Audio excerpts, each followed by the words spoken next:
How's it going, everyone? It's Derek Lamoureux, and I think the biggest question that I always deal with is the battle between YouTube and commercial narrative cinematography. And unfortunately, the line between those two worlds is getting closer and closer every day, but I think that's actually a good thing.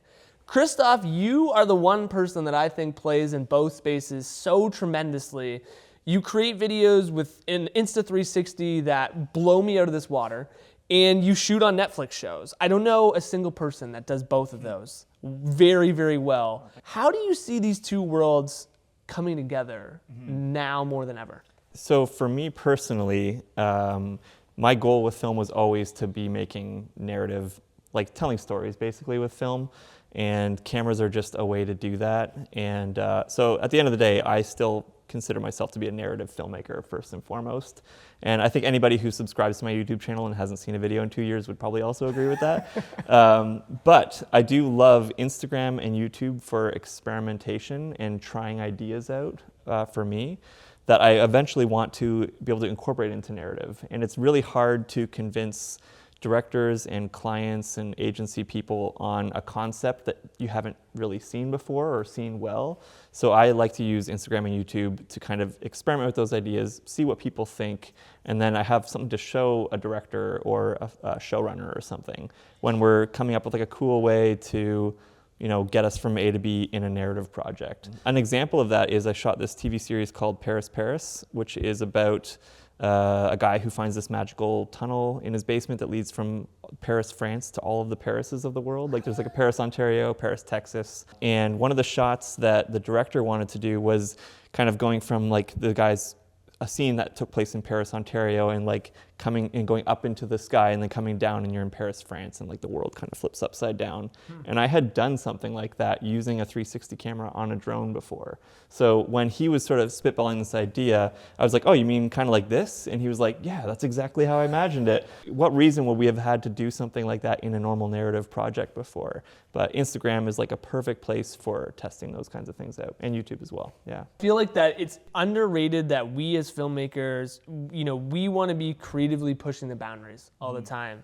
But unfortunately, the reality is many people can't see what they don't see. And that example is 100% that. Is like if you don't have it on your portfolio, someone's going to look at you and go, that's crazy, I don't want to do that. Yeah.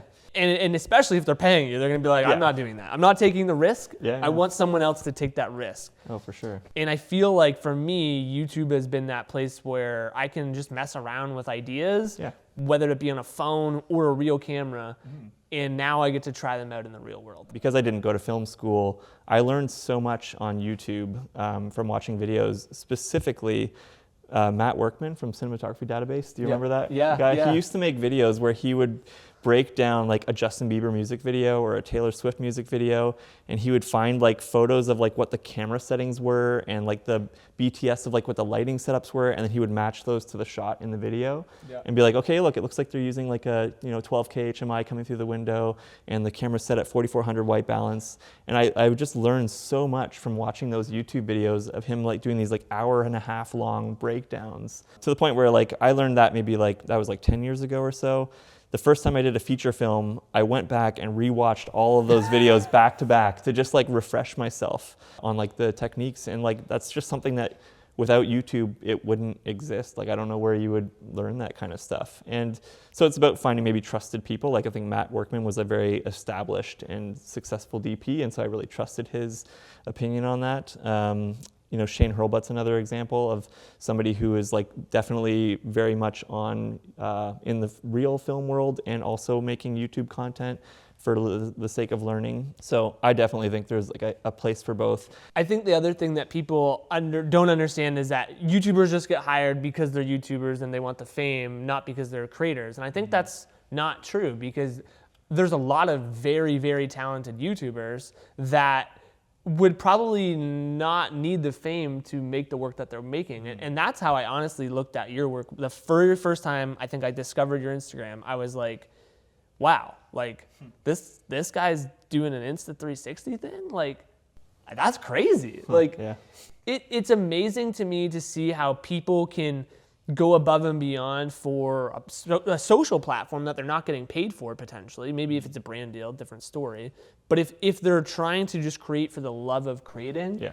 that's why I do this. Yeah, for sure. Yeah, to me, anytime I have a camera in my hand, whether it's like telling a story or just experimenting with some wacky idea that I came up with or that I saw somewhere else, like I just love every aspect of it. And because I'm like ADD, I need to have I can't just do one thing all the time. Like when I wrap 3 months on a TV show, the last thing I want to do is read a script. Like I want to go play with a 360 camera. I want to fly an FPV drone or something like that. Like I love that it's kind of all falls under the same umbrella, but there's so many different facets to it that can kind of keep you occupied, I guess, and entertained. So yeah, that you need to scratch the different parts of your creative brain. I'm the exact same way, and I'm wondering, what advice would you give to someone that's like, I want to continue doing filmmaking, but I also want to be in the YouTube space? There's this expression that I've heard a few times where it's like, if you want people to hire you to do something, you kind of have to show them that you can do it, or you just have to go out and make it.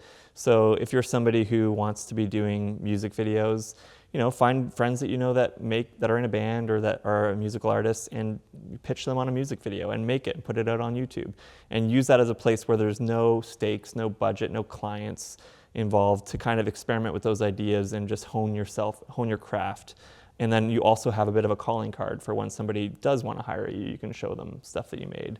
That's the approach I would take. Obviously, that's my own personal hot take, is to make stuff that I want people to hire me to make. But I mean, I think everybody kind of approaches YouTube for a different reason. And so, there's no one reason to do it or to not do it. What do you think the biggest difference is that separates YouTubers from traditional filmmakers? I think as somebody who's kind of dipped my feet in both ponds, lakes, oceans, whatever, I think that YouTubers probably have a lot of respect for traditional filmmakers, because I think most YouTubers look at that and they're like, that's what they want to do, but this is the thing that they're able to do. Because it's easier in that sense. Like you're not waiting on anybody. You can just start tomorrow and make a YouTube video. No one's gonna really stop you. Whether it's successful or not, who knows, but you can do it. But I think that traditional filmmaker people maybe have less of an understanding of YouTubers. And I think they probably don't realize how much work it takes to do something all by yourself. Like to come up with a concept, first realize that there's a video that should be made. Come up with the concept of how to do it. Write the script, whatever you're gonna do, shoot the thing, edit the thing, go back and reshoot the thing because you hate the way you sound the first time you did it. Go back and reshoot it a second time because you hate the way you sound the second time. So it's the amount of work that actually goes into making a YouTube video by yourself. That's the reason it's taken me 2 years to make an update video for Evil Empire Studios, because it's so much work. And it's so much easier when I'm on set. It seems like a bigger machine, but it's way easier to just be a DP and have all of my people that are surrounding me on set and helping me make something, and I just kind of do my little job.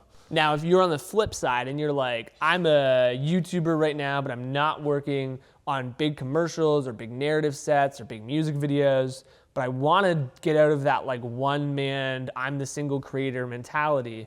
How do you become a creator that's working with other creators? Get on set. There's a few Facebook groups in Toronto. I'm sure they exist in all of the various film markets around the world.